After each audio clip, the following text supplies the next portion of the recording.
Si comme moi vous avez eu une enfance épanouie, vous avez sûrement vu le film Mary Poppins de 1964. Je me souviens de m'être dit, il y a quand même des effets visuels de dingue. Comment en 64 ils arrivent à faire un mélange entre réel et irréel comme ça?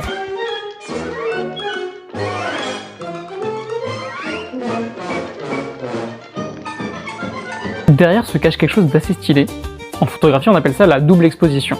La double exposition, c'est pas nouveau, ça date des années 1860, et à l'époque on prenait encore des photos avec des films argentiques. L'idée c'est qu'à chaque fois qu'on prend une photo, on doit bouger un petit levier pour faire avancer la pellicule, pour ne pas exposer la même pellicule plusieurs fois. Sauf que du coup, si jamais on ne le fait pas, les deux photos sont prises sur la même pellicule, et du coup, ça crée cet effet visuel assez sympa. Il y a 3 façons de faire de la double exposition, soit en natif directement dans la caméra comme le propose Canon ou Fujifilm. Sinon, vous pouvez utiliser Photoshop, donc vous prenez les 2 photos que vous voulez pour la double exposition, et avec un jeu de calque, vous pouvez les mettre ensemble pour avoir un effet assez sympa.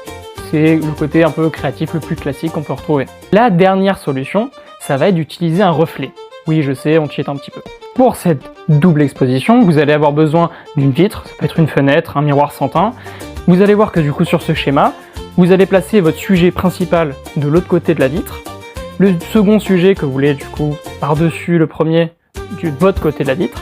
Ensuite, la caméra aura un petit angle de vision, donc face au premier sujet mais un peu à côté du deuxième sujet, et une source lumineuse qui va du coup exposer à travers la vitre ou le miroir sans teint le deuxième sujet pour qu'il apparaisse un peu mieux sur le premier sujet. C'est assez rudimentaire, mais voici un exemple de ce que ça peut donner. Mais revenons du coup à Disney, parce que la technologie qu'ils utilisent derrière est assez similaire à ce genre de point. Ça utilise du coup la double exposition sur le film et à la fois un prisme qui va utiliser l'ancêtre du fond vert. Voire même ça marche mieux que le fond vert. Alors comment ça se passe? Dans les grandes lignes, j'ai dû faire un petit peu de recherche là-dessus parce que vraiment l'effet est incroyable.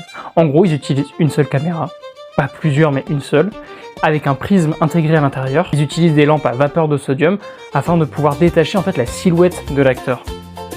Tout se passe sur la même bande de caméra.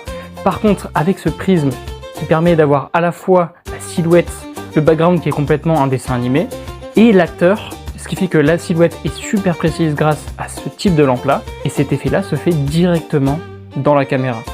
Malheureusement, cet effet n'est plus utilisé aujourd'hui, parce qu'ils ont égaré ou détruit la technologie. Et c'est comme ça que cet effet visuel prend vie. Et je trouve ça magnifique. N'hésitez pas à me mettre en commentaire si vous avez d'autres effets visuels que vous voulez que je traite, d'autres fun facts, ou tout simplement des questions auxquelles vous voulez que je réponde en vidéo. Et sur ce, bonne journée.